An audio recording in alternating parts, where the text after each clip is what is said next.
Money isn't about numbers. It's about behavior. As Morgan Housel explains in The Psychology of Money, financial success is not a hard science. It's a soft skill where how you behave is more important than what you know. Simply put, money isn't just math, it's mindset. It's emotions. It's understanding human behavior. Before we dive deeper, please take a moment to like, subscribe, and click the link in the description to grab your own copy of The Psychology of Money and other essential reads. Part 1. The Power of Compounding in Action.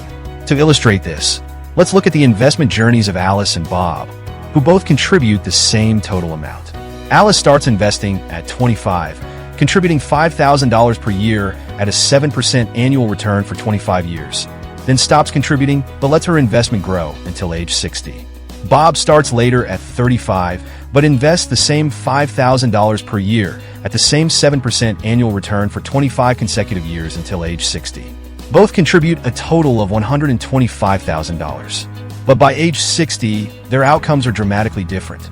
Alice's portfolio grows to $543,854 as compounding continues to work on her investments even after she stops contributing. Bob's portfolio reaches $367,037 by age 60, as his later start limits the time compounding has to work. Why compounding is overlooked? Compounding often gets ignored because the early gains seem small. For example, in Alice's first 10 years, her balance grows modestly. But over the following decades, her portfolio's growth accelerates, demonstrating the exponential nature of compounding. The longer your money is invested, the more powerful the growth becomes. Part 2. Greed and Fear, the two financial villains.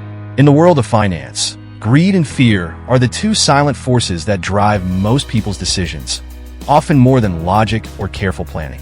These two emotions are like the classic villains in a movie, appearing at crucial moments to derail even the best-laid plans. The reason they're so powerful is that they appeal to our most basic instincts, wanting more and fearing loss. Now, greed is the insatiable appetite. It's that voice in your head that says, "That's not enough. You could be richer. You could have more." Greed never lets you rest. It pushes people to take excessive risks, jump on speculative investments, and ignore common sense in the pursuit of more money. One famous case of greed wrecking fortunes was the dot-com bubble of the late 1990s. Greedy investors poured money into any company with a .com in its name, regardless of its actual value. When the bubble popped, billions were lost overnight. Greed blinds people to reality, pushing them to chase after the illusion of infinite growth. On the other hand is fear, the silent paralyzer. Fear makes you second-guess every financial decision, whispering, "What if you lose it all? What if the market crashes?" While it's natural to be cautious, too much fear paralyzes you. It convinces you to keep your money in a savings account earning next to nothing or to sell off your investments at the first sign of trouble. Consider the 2008 financial crisis. As the market plummeted, fear swept through the world, causing many investors to panic sell their stocks. People saw their portfolios shrink and were convinced they'd lose everything if they didn't act fast.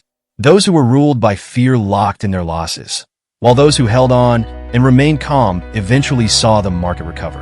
By 2013, stock markets had not only recovered but had reached new heights. The difference between these two groups was that one let fear dictate their actions, while the other embraced the uncertainty and waited for the long-term payoff. Part 3. Wealth is what you don't see. Here's a mind-bending truth. Being rich is loud and flashy, but real wealth is silent and invisible. The illusion of rich man in the car paradox. Ever buy something to impress others? The pursuit of status can be misleading. People often admire the car, not the person driving it. Housel points out that seeking respect through material possessions rarely works as intended. They're spending every penny to maintain an image. The expensive watch, the fancy clothes. These are signs of consumption, not wealth. The wealthiest people don't always look like they have money because they don't feel the need to prove it. They're quietly investing their money, letting it grow, instead of blowing it on things that depreciate in value the moment they leave the store. Wealth is what you don't see. It's the money left in the bank, the investments that are compounding, the savings building up for the future. The power of not spending. Let's put some numbers on this. Imagine two people, Jack and Tom. Jack loves to show off his success. He buys a $10,000 watch, takes luxury vacations, and always drives the latest car. At the end of the year, Jack has spent most of his salary on things that don't hold their value. Sure, he looks successful, but his bank account tells a different story. Now take Tom. Tom makes the same amount of money as Jack, but lives modestly. He drives a used car, takes simple vacations, and doesn't splurge on expensive items. Instead of spending that $10,000 on a watch, Tom invests it.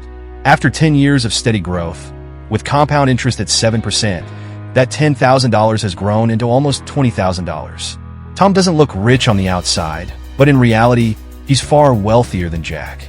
The psychology of saving. Why do people struggle with this concept? Because it's easy to get caught up in what society tells us success looks like. But here's the truth. The flashy lifestyle isn't sustainable.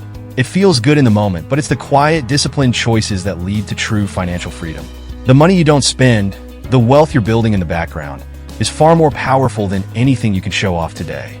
So, next time you're tempted to measure someone's success by what they're flaunting, remember this. Rich is loud, wealth is quiet. The real winners in the game of money aren't the ones who are showing it off, but the ones quietly building their wealth behind the scenes. Part 4. The importance of enough. Let's talk about one of the most essential, yet often overlooked principles in the psychology of money. Knowing when enough is enough. It's not just about getting rich. It's about understanding the delicate balance between wanting more and knowing when to stop. This is where many people lose their way, chasing an ever-elusive sense of fulfillment through more wealth, more power, more success. Here's where the story of Rajat Gupta comes into play. Gupta, a former director of Goldman Sachs, was a man who had it all. His net worth? A whopping $100 million. That's enough to live comfortably, securely, and enjoy life, right? But for Gupta, it wasn't. He wanted more, just a little more. That desire led him into the murky waters of insider trading, where he made some extra money at the cost of his integrity. The result? Jail time. $100 million. Yet it wasn't enough to keep him from risking everything he had built. This example is a stark reminder of how greed can push even the wealthiest and most successful people over the edge. As Morgan Housel wisely says, there is no reason to risk what you have and need for what you don't have and don't need. The cost of just a little more can sometimes be catastrophic. Why do we chase more? People often fall into the trap of thinking that more money equals more happiness. But research and countless stories show the opposite. After a certain point, the pursuit of more wealth doesn't bring more peace or satisfaction. It brings stress, competition, and sometimes even financial ruin. In fact, studies show that after basic needs are met, the additional money does little to increase happiness. So why do we continue chasing it? This is when more becomes dangerous. Imagine two friends, Sarah and James. Both earn $80,000 per year. Sarah is content with her income. She saves regularly, enjoys life, and has set clear goals for retirement. James, on the other hand, always wants more. He takes on riskier investments, gets stressed out when he doesn't hit his financial targets, and ends up spending money he doesn't need to on the next luxury car or vacation. 10 years down the line, Sarah has built a comfortable nest egg, is debt-free, and is preparing to retire early. James, despite earning more through bonuses and investments, is constantly chasing bigger and bigger wins. But he's burned out, exhausted from the relentless pursuit of more, and ironically, less financially stable than Sarah. Who's better off? The art of contentment. The key difference? Sarah knows what enough looks like. She's content, while James is still stuck on the financial treadmill. This isn't just about money, it's about your mindset. As Housel argues, understanding when you have enough is the key to lasting financial peace. It's about stepping off the treadmill, acknowledging your achievements, and realizing that no amount of money will ever be enough if your mindset is always focused on chasing more. Part 5. The power of flexibility and freedom. Imagine waking up and not being bound by a 9-to-5 job, or the pressure of bills piling up at the end of the month. True wealth isn't found in possessions. It's found in the ability to say no to things that don't serve you and yes to the things that matter most. This, right here, is what financial freedom buys you. The luxury of flexibility. Flexibility is the new rich. You don't have to be a billionaire to enjoy the freedom that money offers. It's about creating options for yourself.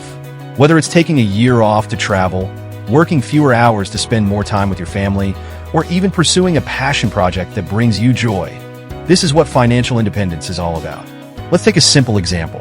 Look at these two individuals, Mark and David. Mark earns $200,000 a year, but is stuck in a job he hates. He works 60-hour weeks, barely has time for his family, and feels trapped by his high expenses, which keep him in the constant grind. David, on the other hand, earns $80,000 a year. He lives modestly, has a robust savings plan, and works just enough to support his lifestyle. But here's the kicker. David has time. Time to travel, time for hobbies, and time to spend with loved ones. He can say no to things that don't align with his values because his money buys him the flexibility to choose. Who is wealthier here? While Mark's salary might look bigger on paper, David has the real treasure: freedom and flexibility. What's the point of having all the money in the world if you're too busy or too stressed to enjoy it? The true reward of smart financial planning isn't the ability to buy more stuff. It's the ability to design your life around what matters to you. Part 6. The rest of the lessons at once. Lesson 1. Nothing's free. Everything has a price.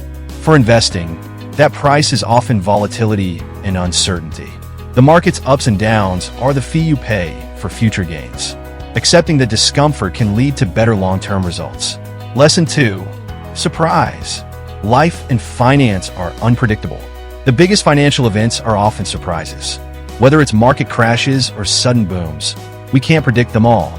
Being prepared for the unexpected is more valuable than attempting to predict every move. Lesson 3.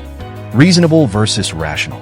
Housel challenges the idea that financial decisions should always be purely rational.